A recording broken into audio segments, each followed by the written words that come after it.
Channel पर स्वागत करती हूँ। बच्चों, आज हम हिंदी सुलभ भारती का पाठ क्रमांक 8 पढ़ेंगे, जिसका नाम है मेरा विद्रोह। तो बच्चों, हम अपने आज के सुविचार की तरफ बढ़ते हैं। हमारा आज का सुविचार है, वो गलतियां बहुत दर्द देती हैं जिनकी माफी मांगने का वक्त निकल चुका हो। देखो बच्चों, हम शॉर्ट में ये सुविचार का मतलब समझ लेते हैं। देखो बच्चों, हमारे पेरेंट्स है, हम अपने पेरेंट्स, आप लोग अभी छोटे हो और आप अपने पेरेंट्स से फरमाइशें करते हो, डिमांड करते हो कि हमको ये चाहिए वो चाहिए। आप ये नहीं जानते हो कि हमारे जो पेरेंट्स है उनकी हालात क्या है, वो कैसी, उनकी परिस्थितियां क्या है, वो हमारे को ये सब चीजें दिला सकते हैं या नहीं दिला सकते हैं। और जब पेरेंट्स आपको मना कर देते हैं कि हम ये चीज आपको नहीं दिलाएंगे, तो आपको गुस्सा आ जाता है। आप अपने पेरेंट्स से 2-2 3-3 दिन बात नहीं करते हो, उनसे नाराज हो जाते हो। लेकिन बच्चों, जब आप बड़े हो जाओगे, आपके भी बच्चे होंगे, तो उस वक्त जब आपके बच्चे आपसे डिमांड करेंगे, तो आपको समझ में आएगा कि आपके पेरेंट्स की उस वक्त क्या हालत होगी जब आप डिमांड करते हो। वो आपको वो सामान दे नहीं सकते, लेकिन आप डिमांड करते हो, गुस्सा करते हो, तो आपको उस वक्त समझ में आएगा कि हमारे पेरेंट्स की क्या मजबूरियां थी। और उस वक्त बच्चों, हमारा जो वक्त है वो निकल चुका होगा। आपको माफी मांगने के लिए भी वक्त नहीं मिलेगा, क्योंकि जिस वक्त हमको माफी मांगना चाहिए वो वक्त तो गुजर चुका है। तो अब माफी मांगने का कोई मतलब नहीं है। तो ये जो गलती है, ऐसी गलती होती है जो जिसके लिए हम जिंदगी भर पछताते हैं। तो बच्चों, मैं आपसे कहना चाहूंगी कि आप ऐसा कोई काम ना करें जिससे हमको आगे पछतावा हो।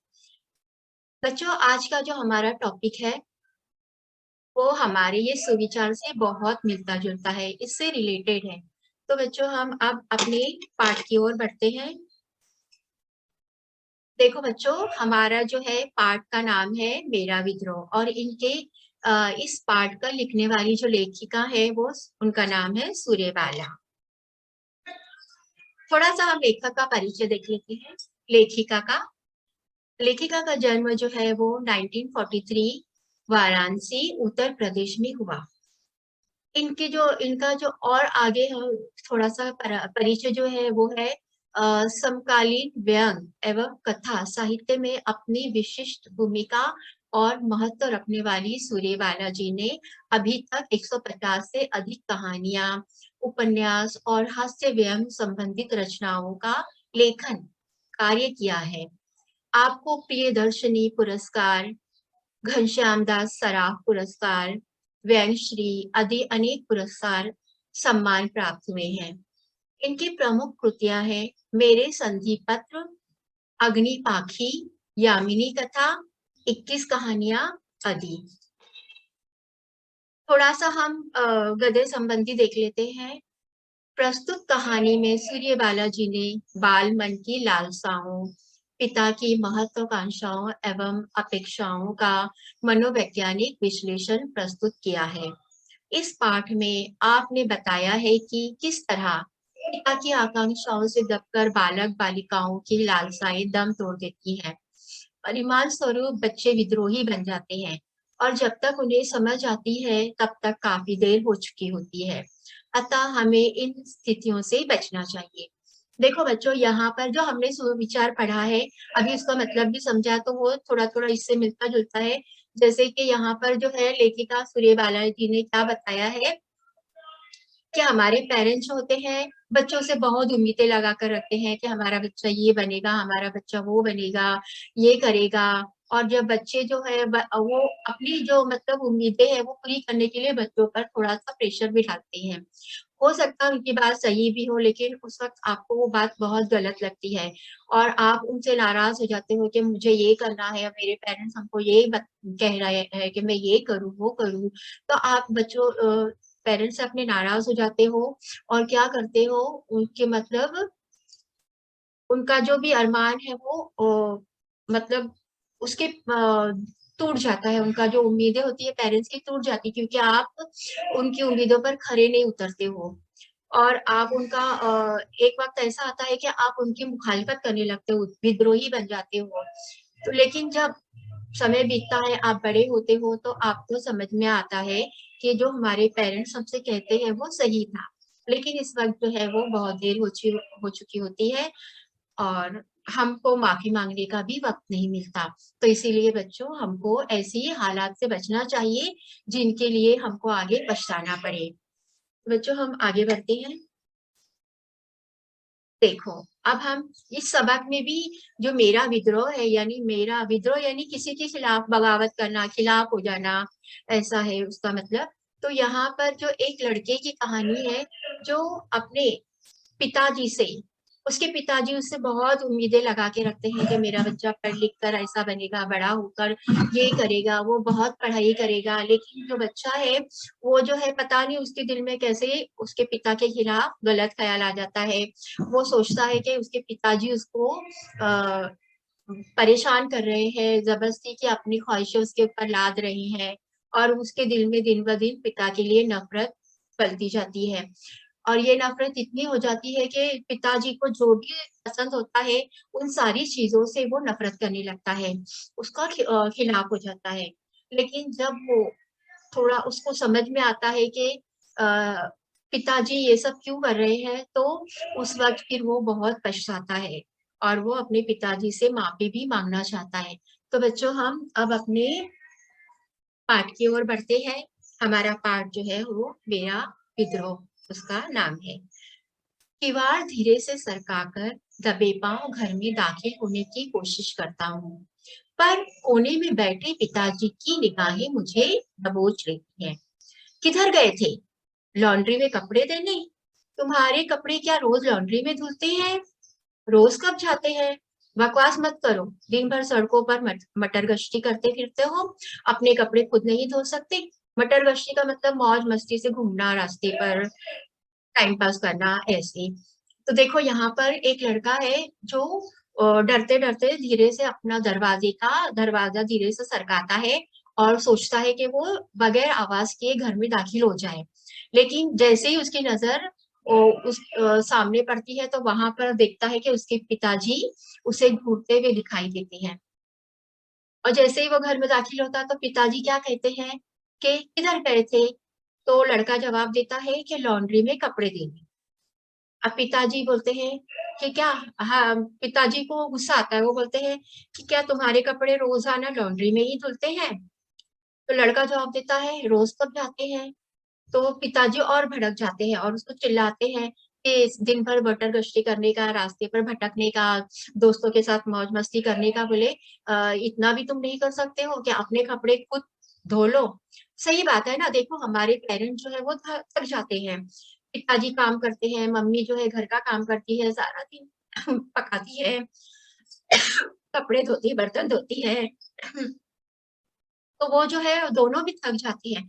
तो हम बच्चे जो है इतना तो कर ही सकते हैं आप लोग कि अपना 1 जोड़ी 2 जोड़ी कपड़ा तो धो ही सकते हो। ऐसा तो हम कर ही सकते हैं। तो वही पिताजी चिल्लाते हैं और कहते हैं कि तुम अपने कपड़े खुद तो धो सकते हो ना। बच्चा जो है लड़का जो है वो गुस्से से करता है और मैं कुर्राता हुआ ढीठ सा अंदर आ जाता हूँ। मन तो करता है कि उन पर जवाबों के तीर चलाऊँ। पर जानता हूँ परिणाम वही होगा। उनका दहाड़ना गरजना, मेरा कई-कई घंटों के लिए घर से गायब हो जाना और हफ्तों हम पिता-पुत्र का एक-दूसरे की नज़रों से बचना।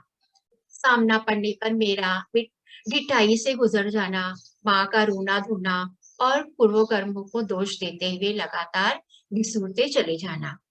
अब जब पिताजी उसको चिल्लाते हैं लड़के को कि तुम अपने कपड़े 1 जोड़ा, 2 जोड़ा धो नहीं सकते हो, तो लड़का गुस्से से करता है और गुस्से से एकदम ढिठाई से, एकदम बेशर्मी से क्या करता है, घर में आ जाता है। लड़के के दिल में बहुत सारा मतलब आता है कि वो पिताजी को पलट कर जवाब दे दे अ, उन पर चिल्लाए, उन पर गुस्सा करे, लेकिन क्या होता है, लड़का सोचता है कि अगर मैं उनको गुस्सा करूँगा, उनको बोलूँगा, पलट कर जवाब दूँगा तो क्या होगा, पिताजी दहाड़ने लगेंगे, गुस्से से चिल्लाने लगेंगे और फिर जब वो गुस्सा करेंगे तो फिर लड़का जो है वो गुस्सा देखकर घर से गायब हो जाएगा और फिर ऐसा होगा कि वो लोग हफ्तों एक-दूसरे का मुँह भी नहीं देखेंगे और ना एक-दूसरे से मिलेंगे। एक-दूसरे के आमने-सामने भी आएँगे तो नज़रें चुराएँगे। देखो बच्चों, जब ऐसे हालात होते हैं कि पिताजी और बच्चे के बीच झगड़ा होता है, तो इसमें जो हालत जिसकी खराब होती है वो माँ होती है। अब यहाँ पर लड़की की माँ जो है उसकी भी हालत, ये दोनों की लड़ाई झगड़ा देखकर वो बेचारी क्या करती है, रोने धोने लग जाती है और अपने आप को कोसने लगती है कि मेरे कर्म ही फूटे होंगे, मैंने कुछ पाप किया होगा इसीलिए आज ये दिन देखने को मिलता है। हमारी मम्मी भी ऐसी करती है ना, आपकी मम्मी भी जब आपके पिताजी का और किसी से झगड़ा होता तो ऐसी बड़बड़ करती होगी। तो ऐसे ही ये लड़के की माँ भी रोने धोने लगती है और अपने कर्मों को कोसने लगती है। ठीक ठीक याद नहीं आता कि ये सिलसिला कब से और कैसे शुरू हुआ। मैंने तो अपने आप को जब से जाना ऐसा ही विद्रोह, उद्दंड और ढीठ। बचपन मेरे लिए बिल्कुल एक शहद के प्याले जैसा ही था, जिसे होठों से लगाते लगाते ही पिता की महत्वाकांक्षा का जहर उस प्याले में घुल गया था। अब लड़का बोलता है कि उसको अच्छी तरह से याद ही नहीं है कि ये जो है पिता पुत्र का झगड़ा कब से शुरू हुआ, ये सिलसिला कब से शुरू हुआ। वो अब देखो बच्चों, हम जब छोटे होते हैं तो हमको कुछ भी याद नहीं रहता है, लेकिन जैसे जैसे हम थोड़े बड़े होते हैं तो हमको बचपन की थोड़ी थोड़ी बातें हमको जब हम बड़े हो जाते हैं तो भी याद आती है। तो ऐसे ही लेखक ये लड़का जो है वो कह रहा है कि जब से लेकिन मुझे होश आया, थोड़ा थोड़ा मुझे समझने लगा, तो फिर मुझे ऐसा लगा कि मैं तो शुरू से ही ऐसा ही विद्रोही हूँ, यानी बगावती हूँ, उद्दंड यानी किसी का सुनने वाला नहीं हूँ और ढीठ हूँ, अड़ियल हूँ ऐसा। उसको लगता है कि मुझे जब से होश आया तो मुझे ऐसा लगा कि मैं तो ऐसा ही पहले से हूँ। लड़का कहता है कि जो बचपन है वो मेरे लिए बिल्कुल शहद के प्याले जैसा ही था। सही बात है ना, हमारा जो बचपन होता है बहुत मीठा होता है, उसमें जरा भी कड़वाहट नहीं होती है। तो इसी तरह से ये लड़के का बचपन भी बहुत मीठा था, लेकिन पता नहीं कैसे धीरे धीरे जो है उसमें पिताजी की जो उम्मीदें थी वो उसमें अपना जहर मिलाने लग गई, ऐसा लड़का सोचता है। बच्चों अब आगे बढ़ते हैं हम। अभी भी वो दिन याद आता है जब माँ ने बाल संवारे, किताबों का नया बैग मेरे कंधों पर लटका, मुझे पिताजी के साथ साइकिल पर बिठाकर स्कूल भेजा था। पिताजी तमाम दौड़ धूप कर मुझे कॉन्वेंट में दाखिल करा पाने में सफल हो गए थे। यहाँ पर देखो बच्चों, अब हमको भी बचपन की सारी बातें नहीं याद रहती, लेकिन थोड़ी बहुत बातें तो हमको अच्छी तरह याद आती हैं। जब आप भी छोटे होंगे तो आप पहली में फर्स्ट स्टैंडर्ड में आपका एडमिशन हुआ होगा तो आपकी मम्मी ने भी आपको यूनिफॉर्म पहनाया होगा, अच्छे से बाल वाल बनाकर किताबें वगैरह बैग में भरकर आपको अपने पिताजी के साथ भेज दिया होगा स्कूल। तो इसी तरह ठीक इस तरह से लड़का बोलता है कि मुझे याद आता है कि जब शुरू शुरू में वो स्कूल जा रहा था, उसके पापा ने जो है उसके पिताजी ने उसका एडमिशन कॉन्वेंट स्कूल में करा दिया था, यानी स्कूल जहाँ ऐसा स्कूल जहाँ पर इंग्लिश एकदम फर्राटे से बोली जाती है, रवानी से एकदम हाई फाई इंग्लिश बोली जाती है। तो इस स्कूल में दाखिला कराया था और जब पहला दिन था तो लड़के की मम्मी ने क्या किया, लड़के को एकदम अच्छे से तैयार किया, उसका बैग जो है किताबों से, नया बैग खरीदा, उसमें किताबें भरी और पिताजी के साथ उसको साइकिल पे बिठाकर स्कूल भेज दिया था। मैं अंग्रेजी माध्यम से पढ़ने लगा। घर में पूरी तौर से हिंदी वातावरण, क्लास के जिन बच्चों के घरेलू माहौल भी अंग्रेजियत से युक्त थे, उन पर ही शिक्षिकाएं भी शाबाशी के टोकरे उछालती, क्योंकि वे छोटी उम्र में ही धारा प्रवाह अंग्रेजी बोलते, धारा प्रवाह यानी रवानी से। कक्षा में उन्हीं लड़कों का दबदबा रहता। देखो बच्चों, अब जो है लड़का जो है वो कॉन्वेंट स्कूल में पढ़ने जा रहा था, यानी इंग्लिश मीडियम में, और उसके जो घर का माहौल था वहां पर सब जो है हिंदी बोलते थे। तो अब जो है जाहिर सी बात है कि अगर हमारे घर में दूसरा कोई हिंदी बोल रहा है, एक अकेला लड़का इंग्लिश मीडियम में पढ़ने जा रहा है, तो उसकी इंग्लिश इतनी अच्छी नहीं होगी जितनी कि दूसरे बच्चे थे जिनके घर में उनके मम्मी पापा भी इंग्लिश में बोलते थे।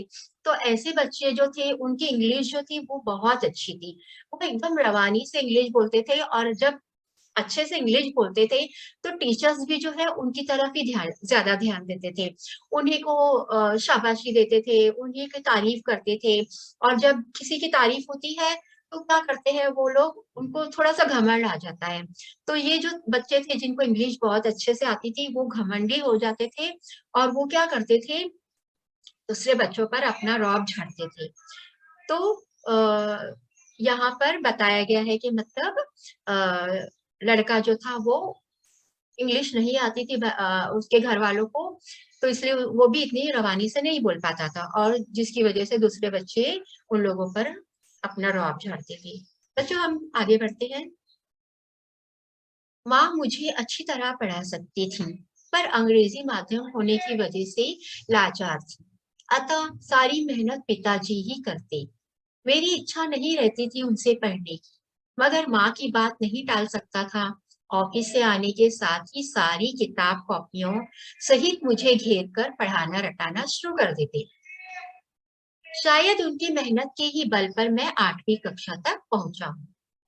अब यहाँ देखो, लड़का कहता है कि उसकी माँ जो है वो पढ़ी लिखी थी, लेकिन और वो उसको अच्छी तरह से पढ़ा सकती थी, लेकिन क्या था, लड़का जो है वो इंग्लिश मीडियम में पढ़ने जा रहा था और माँ को इंग्लिश नहीं आती थी, इसलिए लड़की की जो पढ़ाने की जिम्मेदारी थी वो पिताजी ने ले लिया था। अब पिताजी से लड़का जो था वो चिढ़ता था, उनसे वो नफरत करता था, इसीलिए लड़का कहता है कि मुझे पिताजी से पढ़ने में कोई दिलचस्पी नहीं थी। लेकिन फिर भी बेचारे पिताजी है वो चाहते थे कि उनका बेटा पढ़ लिख कर अच्छा इंसान बने, आगे बढ़े, तो वो बेचारे ऑफिस से आते थे, हालांकि वो थके हुए रहते थे, लेकिन फिर भी वो लड़के की किताब कॉपियां लेकर बैठ जाते थे और लड़के को पढ़ाना शुरू कर देते थे। और लड़का इतना मानता है, वो हालांकि नफरत करता है अपने पिताजी से, लेकिन वो इतना फिर भी मानता है कि पिताजी की मेहनत की वजह से वो अभी यहाँ 8वीं कक्षा तक पहुंचा है, यानी वो 8 स्टैंडर्ड तक पिताजी की मेहनत की वजह से ही पहुंचा है, ये लड़के को मान्य है, मतलब लड़का मानता है। एक बार पूरी क्लास पिकनिक पर जा रही थी, पिताजी ने मना किया। मेरी जिद करने पर माँ और पिताजी में भी झिकझिक होने लगी। मैं अड़ा ही रहा। परिणाम स्वरूप पहले समझाया, धमकाया और डांटा गया, और सबसे आखिर में 2 चांटे लगाकर नालायक करार दिया गया। मैं बड़ा क्रोधित हुआ, क्रोधित यानी गुस्सा करना। अब देखो, एक बार आप लोगों की भी पिकनिक जाती है, आप भी अपने पेरेंट्स से जिद करते हो, कोई पेरेंट्स भेज देते हैं, लेकिन कोई पेरेंट्स जो है उनके हालात अच्छे नहीं होते, तो वो अपने बच्चों को पिकनिक पर नहीं भेजते हैं। तो ऐसा ही ये लड़के के साथ भी हुआ। लड़कियां पूरी क्लास जो है वो पिकनिक पर जा रही थी। लड़के ने भी आया और अपने घर वालों को कहा कि मुझे भी पिकनिक पर जाना है। ये सुनकर क्या किया, लड़के के पिताजी ने साफ मना कर दिया कि तुमको पिकनिक पर नहीं जाना है।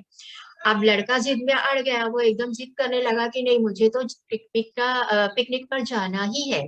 और ये देखकर पिताजी ने और मम्मी ने दोनों ने उसको समझाया, नहीं समझ में आया तो थोड़ा सा धमकाया, डराया, और फिर भी नहीं माना तो डांटा उनको, लड़के को।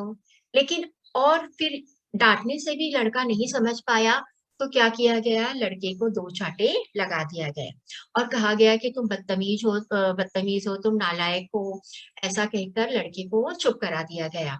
ये सब देखकर, ये सब सहकर लड़का जो है वो बहुत गुस्से में आ गया। आगे देखो बच्चों, कभी डोनेशन या सालाना जलसे आदि के लिए चंदे वगैरह की छपी पर्चियां लाता तो पिताजी छल्ला पड़ते।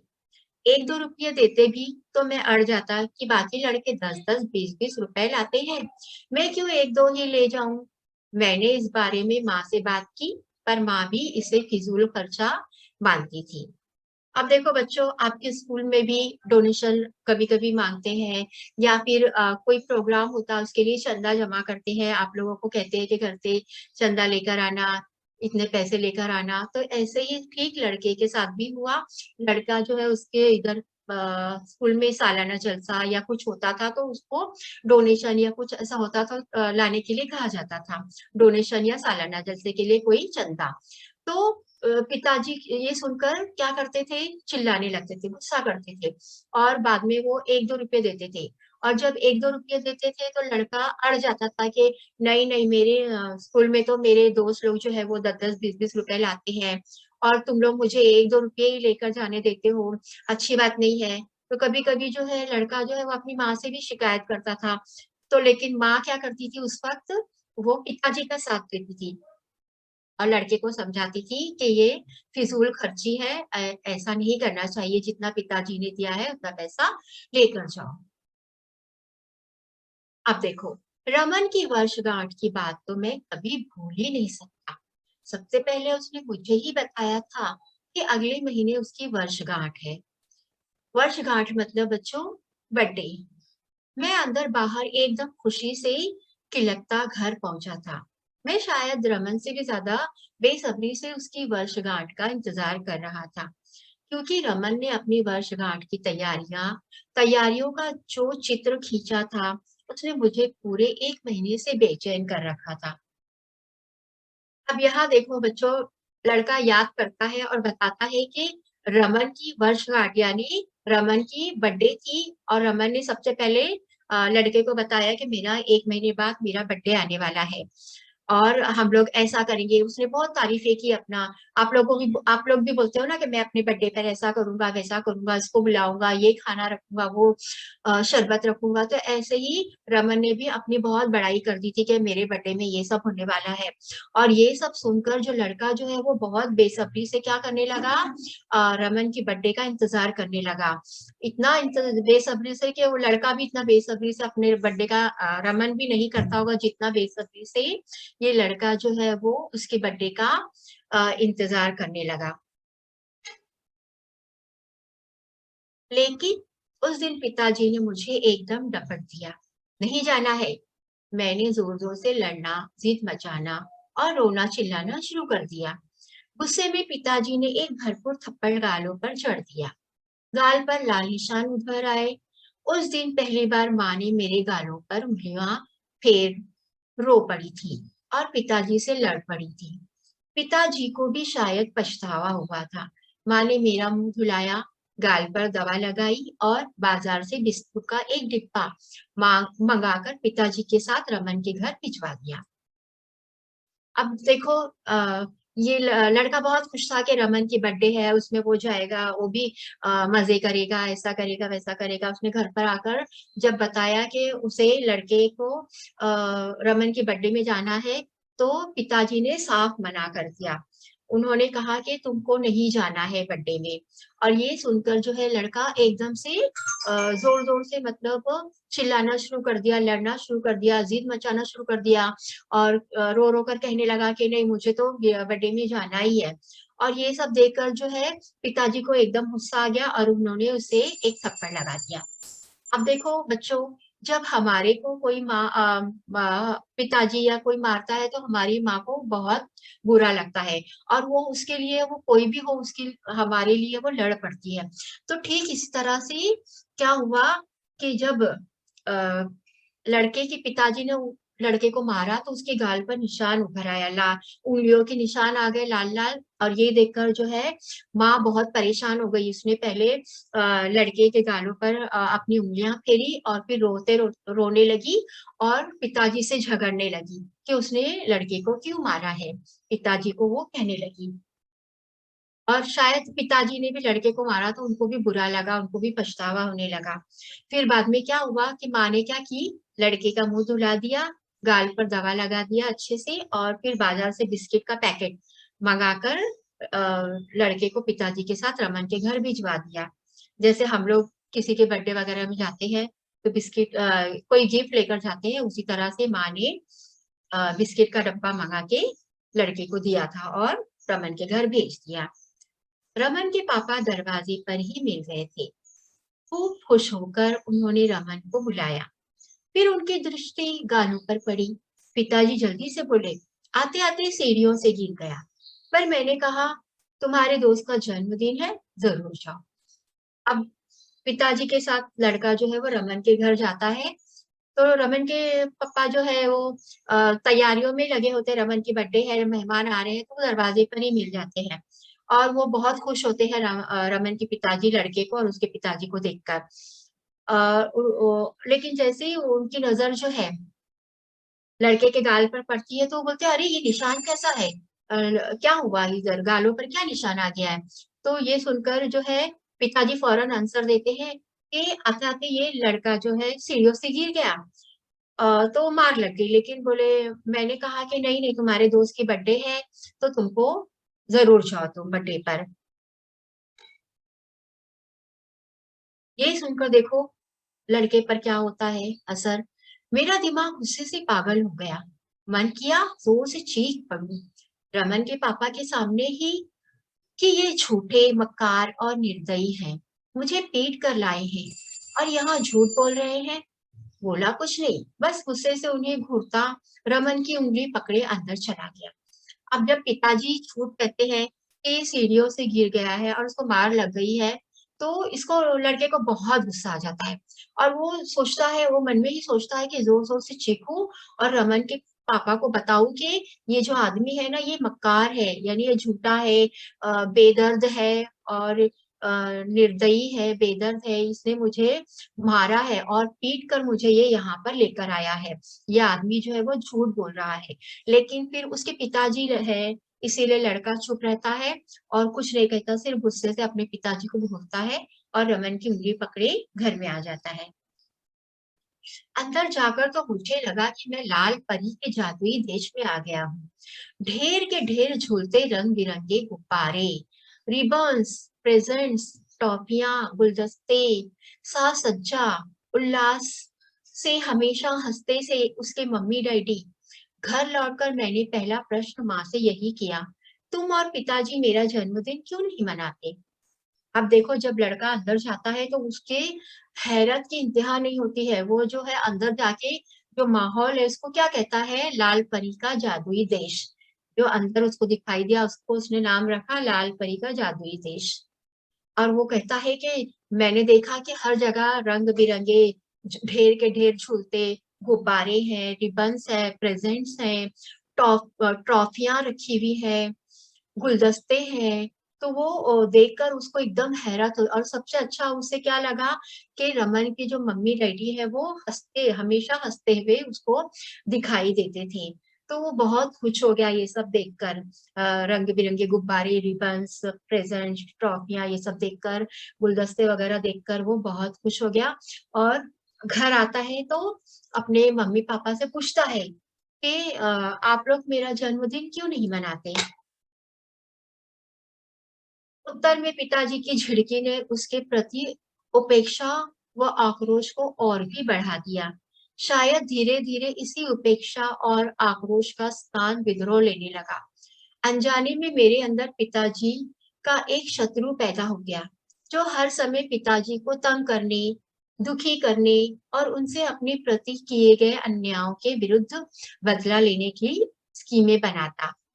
क्योंकि पिताजी और पढ़ाई एक दूसरे के पर्यायवाची बन गए थे, अतः पढ़ाई से भी मुझे उतनी ही चिढ़ हो गई थी जितनी पिताजी से। अब देखो जब लड़का ये क्वेश्चन करता है कि मेरा जन्मदिन तुम लोग क्यों नहीं मनाते हो, तो पिताजी जो है वो एकदम झिड़क देते हैं और ये झिड़की से लड़का जो है वो गुस्से में आ जाता है एकदम। और फिर धीरे धीरे उसका जो गुस्सा है वो दिन ब दिन बढ़ता जाता है और आखिर एक विद्रोह का वो स्थान ले लेता है, यानी लड़का जो वो अपने पिताजी से बगावत कर देता है। और क्या करता है वो चाहता नहीं है लेकिन अनजाने में ही वो क्या करता है, अपने दिल में एक पिताजी का एक शत्रु बना देता है, पैदा कर देता है। और ये शत्रु क्या करता है, आ, बहाने ढूंढता है, स्कीमें बनाता है कि किस तरह वो अपने पिताजी को तंग करे, उनको दुखी करे। और वो हमेशा यही स्कीम बनाता है कि किस तरह से वो अपने ऊपर होने वाले अन्याय, नाइंसाफी का बदला ले सके अपने पिताजी से। अब देखो लड़के के पिताजी को पढ़ाई बहुत अच्छी लगती है, वो चाहते हैं कि उनका बेटा जो है वो पढ़ लिख कर अच्छा बने। तो लड़का क्या करता है, उसको पता है कि पिताजी को पढ़ाई अच्छी लगती है, तो उसको दिन ब दिन जो है वो पढ़ाई से भी चिढ़ने लगता है। क्योंकि पढ़ाई उसके पिताजी को अच्छी लगती है, इसलिए अब पढ़ाई से भी वो चिढ़ जाता है और पढ़ाई भी वो अपनी कम कर देता है। घर में छोटी बहन शालू और उससे छोटे मंटू के आगमन के साथ ही तंगहाली और भी बढ़ गई थी। शायद इसी वजह से मैं ज्यादा विद्रोही हो गया था। अब बात बात पर पिटना एक आम बात हो गई थी। धीरे धीरे पिटने का डर भी दिमाग से काफूर हो गया। काफूर होना यानी गायब हो जाना। और मैं दुस्साहसी हो पिताजी के हाथ उठाते ही घर से भाग खड़ा होता। अब देखो, अब पहले शुरू में लड़का था, उसके पिताजी और मम्मी 3 लोग थे, लेकिन अब जो है उसकी छोटी बहन शालू और उसका छोटा भाई मंटू पैदा हो गए हैं, वो भी आ गए हैं। तो उनके आने से क्या हो गया कि जो पहले तंगी थी अब और ज्यादा तंगी होने लगी है, और पैसे की तंगी हो गई है, खाने पीने की तंगी हो गई है, तो जिसकी वजह से जो है लड़का और गुस्से में आने लगा है, क्योंकि उसकी ख्वाहिशें अब और भी पूरी नहीं होती है। अब जो है वो लड़का क्या करता है, और सताने लगा है अपने पिताजी को, जिसकी वजह से लड़के के पिताजी उसको खूब मारना शुरू कर दिया है। और अब एक वक्त ऐसा आ गया है कि लड़के को अब पिटने की आदत हो गई है, और उसका डर भी पिटने का डर भी दिमाग से गायब हो गया है। सही बात है ना, अगर अ, किसी को मार खाने की आदत पड़ जाती है तो एक वक्त ऐसा आ जाता है कि वो डरना छोड़ देता है। अरे क्या होगा, सोचता है ये करूंगा तो बस मार ही पड़ेगी ना, और क्या होगा। और ऐसा करके वो एकदम मतलब एकदम ऐसा हो जाता है कि चाहे कुछ भी हो जाए वो ये काम करके रहेगा, मार ही तो खाना है, मार खा के हो जाएगा सब ठीक। तो लड़का भी जो है एकदम से वो हो गया है, दुस्साहसी हो गया है, और उसे अब अपने पिताजी से डर नहीं लगता, उनके मार से डर नहीं लगता। जैसे पिताजी उसको मारने के लिए हाथ उठाते हैं तो लड़का क्या करता है, घर से भाग जाता है। बस पढ़ाई पिछड़ती गई, फर्स्ट आने लायक शायद नहीं था, पर सामान्य लड़कों से अच्छे नंबर तो मैं आसानी से ला सकता था। पढ़ाई से तो मुझे शत्रुता हो गई थी। पिताजी से बदला लेने के लिए अपना करियर चौपट करने तक में मुझे एक मजा मिलता लगा। लगता पिताजी को नीचा दिखाने का इससे अच्छा उपाय दूसरा नहीं हो सकता। अब देखो, पिताजी और लड़के की दुश्मनी की वजह से लड़के की जो पढ़ाई थी वो भी छूटती चली गई, क्योंकि लड़के के पिताजी को पढ़ाई पसंद थी, और लड़का हर वो काम करना चाहता था जो उसका अपोजिट करना चाहता था, जो उसके पिताजी को पसंद हो। अब लड़के के पिताजी को पढ़ाई पसंद थी, इसलिए लड़के ने पढ़ाई करना बंद कर दिया। हालांकि वो होशियार बच्चा था, लेकिन अब ऐसी कंडीशन नहीं थी कि वो फर्स्ट आ सकता, लेकिन इतना तो मार्क्स वो ला सकता था कि दूसरे बच्चों से अच्छी रहे। लेकिन उसको अब पढ़ाई नहीं अच्छी लगती थी, पढ़ाई जो है उससे भी उसने दुश्मनी करनी थी, क्योंकि उसको पिताजी से बदला लेना था। उसका करियर चौपट हो रहा है, उसकी भी उसको फिक्र नहीं थी, बल्कि उसको मजा आता था, उसमें उसको बहुत मजा मिलता था। अब वो हर काम करने लगा था जिससे उसके पिताजी को वो नीचा दिखा सके, उनको अपने से कमतर बना सके। अब देखो आगे बच्चों, मुझे याद है कि 5वीं कक्षा में 7वीं पोजीशन लाने के बाद 6ठी कक्षा में मैं मेहनत करके थर्ड आया था। सोचा था पिछले साल से अच्छे नंबर लाने पर पिताजी खुश होंगे, पर वे रिपोर्ट देखते ही खिजे थे। चाहे कितना भी भूल कर पिला दूं, पर तू रहेगा थर्ड का थर्ड ही। मेरा मन अपमान से तिलमिला गया। सोचा चीख कर कहूं, अगले साल मैं फेल होऊंगा। फेल। अब देखो लड़का जो है, थोड़ा सा उसके दिमाग में कुछ अच्छा आता होगा तो वो क्या करता है, थोड़ी मेहनत करता है, तो 5वीं कक्षा में उसका 7वां रैंक आ जाता है। और थोड़ा सा मेहनत करता है, जब वो 6 में जाता है तो अब 6 में उसका जो रैंक है वो थर्ड आता है। अब लड़का सोचता है कि 5वीं क्लास में तो मेरा 7वां रैंक आया था, अब तो मेरा थर्ड रैंक आया है, मेरे पिताजी बहुत खुश हो जाएंगे, मुझे गिफ्ट देंगे, मेरी तारीफ करेंगे। लेकिन ऐसा नहीं होता है। उसके पिताजी जो है वो चिल्लाते हैं और कहते हैं कि मैं कितना ही चाहे तुझे घोल कर पिला दूं, लेकिन तू रहेगा थर्ड का थर्ड ही। अब पिताजी ही उसको पढ़ाई कराते हैं ना, इतनी मेहनत कराते हैं, तो उनको गुस्सा आ जाता है। वो तारीफ करने की बजाय उसको चिल्लाते हैं। लड़का जो है वो, उसको ये अपमान सहन नहीं होता, एकदम गुस्से से आ जाता है, और उसका दिल करता है कि वो चीख कर कहे कि अगले साल मैं फेल हो जाऊंगा, देख लेना। लेकिन वो ये बात कह नहीं पाता। अक्सर पेपर देकर लौटने पर इम्तिहान का बोझ टलने की खुशी में उमंगता से घर लौटता तो बैठक में ही पिताजी मिलते। कैसा किया पेपर? मैं खुश होकर कहता अच्छा, पर पिताजी के होंठ बिगड़ जाते। कह तो ऐसे रहे हो जैसे फर्स्ट ही आओगे। अब देखो यहाँ पर लड़का कहता है, लड़का ये सारी अपनी बातें याद करके हमको बता रहा है। तो लड़का कहता है कि जब मैं पेपर देकर घर लौटता था तो मुझे बहुत अच्छा लगता था, बहुत खुश होता था। सही बात है ना, हमारा भी पेपर खत्म हो जाता है, आपके एग्जाम्स खत्म हो जाते हैं तो आप भी बहुत खुश होते हो। उस दिन आप सोचते हो कि हम घर पर जाएंगे, ऐसा खाएंगे वैसा खाएंगे, मौज मस्ती करेंगे, टीवी देखेंगे, मोबाइल पर बैठेंगे, मोबाइल से खेलें, गेम खेलेंगे, सब आप लोग सोचते हो ना, और खुशी खुशी घर जाते हो। ऐसे कि इसी तरह से लड़का भी बहुत खुश था और खुशी खुशी घर लौटा। लेकिन घर में क्या देखता है कि सामने ही पिताजी बैठे हुए मिल जाते हैं और वो लड़के से क्वेश्चन करते हैं, कैसा किया पेपर? तो लड़का खुश होकर बताता है कि अच्छा। तो ये सुनकर जो पिताजी है वो कहते हैं, कह तो ऐसे रहा है जैसे कि फर्स्ट ही आएगा। अब लड़के के पिताजी सुनते हैं तो बोलते हैं, ऐसा कभी कभी हमारे पेरेंट्स भी कहते हैं, अरे ऐसा कह रहे जैसे तो पहला नंबर ही आएगा ना तुम्हारा, तो ऐसा कहते हैं। अब ये पेरेंट्स कहते हैं, लेकिन लड़का जो है पिताजी की हर बात को उल्टा समझता है। उसको लगता है कि पिताजी उसका मजाक उड़ा रहे हैं, उसका तो उसको मतलब गलत कह रहे हैं, तो वो चिढ़ जाता है।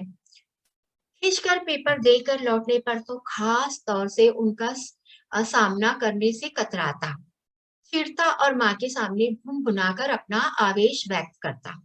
शालू मुझे बच्ची लगती थी, पर जब से थोड़ी बड़ी होने के साथ उसने पिताजी, माँ का कहना मानना, उनसे डरना शुरू कर दिया है। मुझे उस चमची से चिढ़ हो गई है। नन्हे मंटू को गोद में लेकर उछालने खेलने खिलाने की तबीयत होती है, पर पिताजी उसे प्यार करते हैं। ये सोचकर ये मुझे उसे रोते रहने देने में शांति मिलती है। अब देखो बच्चों, यहाँ पर अब क्या, जब पिताजी ऐसा क्वेश्चन करने लगे तो लड़का क्या करता है, अब तो मतलब उनका सामना करने से ही वो कतराता है। वो बस ऐसा सोचता है कि पिताजी से उसका सामना ना हो। कभी कभी गुस्से में अपनी माँ से भी करता है बात, उनके बारे में ऐसा बताता है कैसे क्यों करते हैं, माँ भी उसको समझाती है। अब देखो यहाँ पर लड़के के बहन है शालू और भाई है मंटू। तो शालू जो है लड़के को बहुत अच्छी लगती थी, उसकी छोटी बहन है। जाहिर सी बात है, हमारी बहन है, छोटी है, छोटा भाई है, तो हम उससे प्यार करेंगे ही। लेकिन अब जो है लड़का उससे चिढ़ने लगा है, क्योंकि जो शालू है वो अपने माँ बाप की बात मानती है, उनसे डरती है। तो वो क्या कहता है कि वो चमची है, माँ बाप की चमची है बोले। और ये सोचकर वो अब शालू से भी नफरत करने लगा है। यहाँ तक कि उसका जो छोटा भाई मंटू है, उसका भी दिल करता है कभी कभी लड़के का, कि मंटू को गोद में लेकर उसको खिलाए, उस वो अगर रो रहा है तो उसको चुप कराए। लेकिन वो जब देखता है कि पिताजी मंटू से बहुत प्यार करते हैं, तो उसको गुस्सा आ जाता है और वो मंटू को भी नहीं उठाता है, हालांकि वो रोता रहता है। लेकिन चूंकि वो पिताजी का लाडला है, इसलिए उसको मंटू से भी नफरत हो गई है। बच्चों अब यहाँ देखो, बुशर्ट जरूर सिलवाऊंगा, मेरे पास घड़ी क्यों नहीं है, बिना घड़ी के परीक्षा नहीं दूंगा, साइकिल पंक्चर हो गई तो बस नहीं, ऑटो रिक्शा से किराया देकर घर लौटूंगा, हिप्पी कट बाल कटाऊंगा, माथे पर फुलाकर सवारूंगा, कर ले जो कर सकते हो बेरा। ऐसा लड़का क्या करता है। अब देखो आगे लड़का बोलता है कि मुझे ना बुशर्ट, बुशर्ट यानी शर्ट है ना जो लड़के पहनते हैं, शर्ट सिलाना है, मेरे पास घड़ी क्यों नहीं है, मुझे घड़ी भी खरीदना है। और लड़का जिद करता है कि मैं जब स्कूल जाऊंगा तो अगर मेरी साइकिल पंक्चर हो जाएगी तो मैं बस से बिल्कुल नहीं आऊंगा, बल्कि ऑटो रिक्शा से आऊंगा और किराया देकर घर लौटूंगा। मैं अपने बाल भी जो है ना हिप्पी कट कटाऊंगा। देखो हिप्पी कट पुराने ही फिल्मों में राजेश खन्ना, अमिताभ बच्चन और बहुत सारी हीरोज लोग जो है हिप्पी कट बाल रखते थे। उनके मतलब बड़े बड़े लड़कियों की तरह बड़े बड़े रहते थे और आगे से थोड़ा सा पफ फुलाकर बनाते थे। तो लड़का बोलता है कि मैं वैसे ही बाल अपने हिप्पी कट रखूंगा और फुलाकर संवारूंगा। ये बात किसी को पसंद आए ना आए, कर लो जिसको मेरा जो करना है वो कर लो, मेरे को क्या करना है, ऐसा करके वो गुस्सा करता है। कई बार मन करता है कोशिश करके एक बार फर्स्ट आ ही जाऊं, लेकिन तभी अंदर से कोई चीखता है, नहीं, ये तो पिताजी की जीत हो जाएगी, वे इसे अपनी ही उपलब्धि समझेंगे और और खुश भी तो होंगे, मेरा उनकी खुशी से क्या वास्ता। अब उनका और कुछ वश नहीं चलता तो माँ को सुनाकर दहाड़ते हैं। ठीक है, मत पढ़े लिखे, करे सारे दिन मटर गश्ती, मैं भी इस इम्तिहान के बाद किसी कुली कबाड़ी के काम पर लगा दूंगा देता हूँ। अब देखो, लड़का है, होशियार है पढ़ने में, तो उसका कभी कभी दिल करता है कि कोशिश करे, मेहनत करे और फर्स्ट आ जाए। लेकिन फिर वो सोचता है कि पिताजी को पढ़ाई से प्यार है, और अगर वो फर्स्ट आ जाएगा तो पिताजी बहुत खुश हो जाएंगे। और लड़का जो है वो पिताजी को खुश देखना नहीं चाहता है, वो हमेशा उनको दुखी देखना चाहता है। हर वो काम करना चाहता है जिनके वजह से पिताजी को दुख हो। तो वो है ना, नहीं ऐसा करता, वो बोलता मैं क्यों करूं ऐसा, मैं नहीं फर्स्ट आऊंगा। और पिताजी भी अब थक चुके हैं उसको मार मार के, उसको सुना सुना कर। तो अब वो सीधा उसको नहीं बोलते, बल्कि माँ को कहते हैं कि मुझे क्या करना है, पढ़े लिखे, नहीं पढ़ना है तो मत पढ़े, मुझे क्या करना है, इस बार जब इम्तिहान के बाद इम्तिहान दे देगा तो उसको मैं क्या करूंगा, कुली के काम पर लगा दूंगा, या कबाड़ी भंगार वाले के यहाँ इसको कोई काम दिला दूंगा। ऐसे ठीक हमारी जो पिताजी, हमारे मम्मी पापा भी कभी कभी आप लोगों पर भड़कते होंगे, आपके मम्मी पापा, आप पढ़ाई नहीं करते होंगे तो बोलते होंगे ना कि तू नहीं पढ़ाई करेगा ना तो तुझे कुली का काम लगा दूंगा, या फिर किसी भंगार वाले की इधर काम लगा दूंगा, या रिक्शा दिलाकर दे दूंगा, तू रिक्शा चलाना, ऐसा कहते हैं ना। तो ठीक इसी तरह से लड़के के पिताजी भी बड़बड़ करते हैं उनकी बीवी के सामने। यही देख लीजिए, अभी नुक्कड़ की दुकान पर कुछ खरीदने आया ही था कि अचानक पिताजी सड़क से गुजरते दिखे। जानता हूँ घर पर पहुंचकर खूब गरजेंगे, दहाड़ेंगे, लेकिन बाहरी दरवाजे पर आकर सन्न रह जाता हूँ। पिताजी को लगा कि उनके बेटे का भविष्य बर्बाद हो गया है। ये सोचकर वे गलियारे में खड़े खड़े दीवार से कोहनियां टिकाए निशब्द कातर रो रहे हैं। कातर यानी लगातार। मैं सन्नाटे में खिंचा अवाक खड़ा रह जाता, अवाक यानी हैरत से एकदम खड़ा रह जाना। पिताजी का ऐसा बेहद निराश, आकुल व्याकुल रूप मैंने इसके पहले कभी नहीं देखा था। जिंदगी में पहली बार मैंने अपने पिता को इतना विवश, इतना व्यथित और इतना बेबस देखा। तो क्या पिताजी पहले भी कभी ऐसा ही अवश मजबूरियों के बीच रोए होंगे मुझे लेकर? अब देखो, लड़का याद करता है कि वो एक दुकान पर जाता है, नुक्कड़ की यानी सड़क के पास दुकान रहती है, उधर जाता है कुछ खरीदने के लिए। और पिताजी इसको देख लेते हैं। अब पिताजी जो है घर पर आते हैं।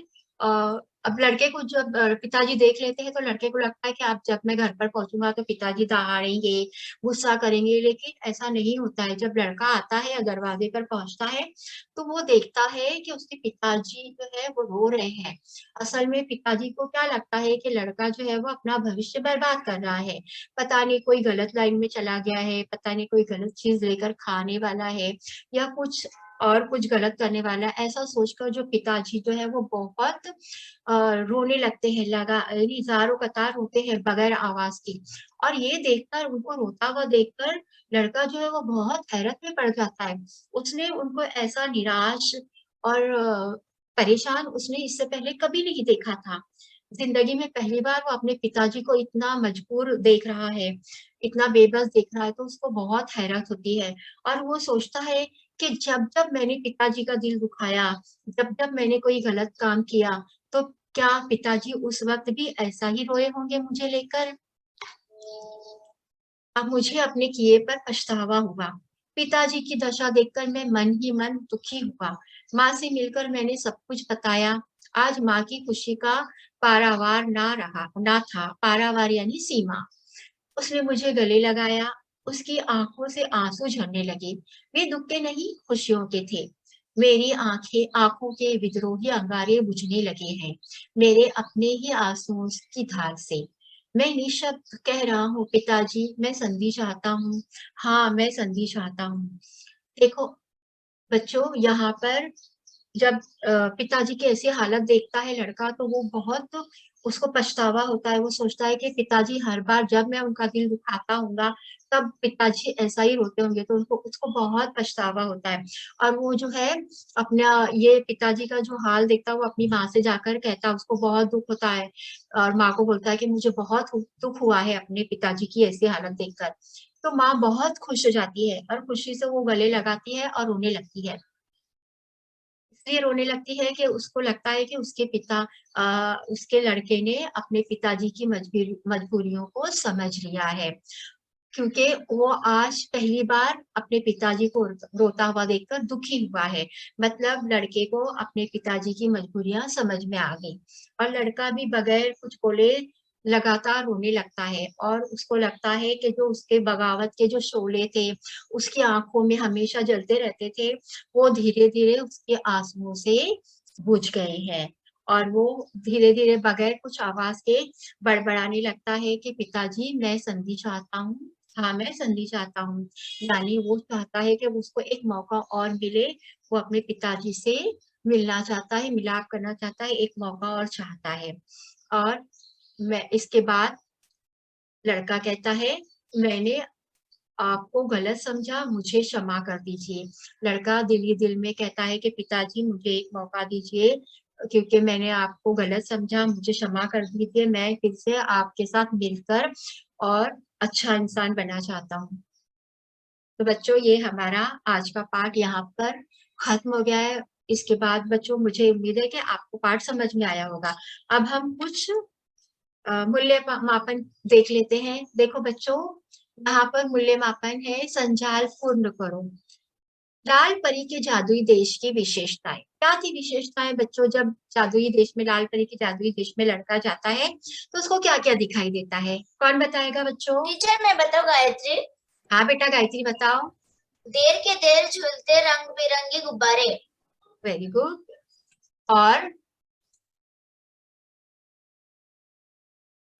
और बच्चे हो, और कोई बताएगा और क्या रिबन्स दिखाई? थे, रिबन्स थे और सब लोग रिबन, खुश थे। खुश थे। और भी था ना, उधर गुलदस्ते थे और ट्रॉफियां थी, है ना? तो बच्चों, एक बार और कौन बताएगा अच्छे से? बताओ बच्चों, लाल परी के जादुई देश की विशेषताएं एक बार कौन बताएगा? मैं बताऊं आयुष? हाँ बच्चे बताओ, आयुष बताओ। टीचर, ट्रॉफियां थी। वेरी रमन के गुड, माँ पिता हमेशा खुश रहते थे। वेरी गुड, गुलदस्ते थे और गुब्बारे थे। वेरी गुड, बहुत अच्छा। बच्चों, अब हम आगे बढ़ते हैं। देखो बच्चों, इसका उत्तर बताना है। बेटे की मातृभाषा, बेटे की मातृभाषा क्या थी? हिंदी। वेरी गुड, हिंदी थी। बेटे की शिक्षा की माध्यम भाषा क्या थी? अंग्रेजी। Very good. तो ये आपको लोगों को समझ में आया होगा बच्चों। हम थोड़ा सा गृह पाठ देख लेते हैं। ये हमारा गृह पाठ है, तो इसको आप घर पर करना। ये बहुत अच्छा पाठ था। आप भी मैं आपसे एक बात कहना चाहती हूँ बच्चों, कि आप कभी ऐसा काम नहीं करना जिससे आपके पेरेंट्स का दिल दुखे और आपको आगे चलकर पछतावा हो। तो हमेशा अपने पेरेंट्स को खुश रखो, क्योंकि दुनिया में हमारे माँ बाप से बढ़कर हमारे लिए इतना अच्छा गिफ्ट और कोई हो नहीं सकता। तो बच्चों, मेरी बात ये हमेशा याद रखना। अब हम अपना पाठ खत्म करते हैं। धन्यवाद।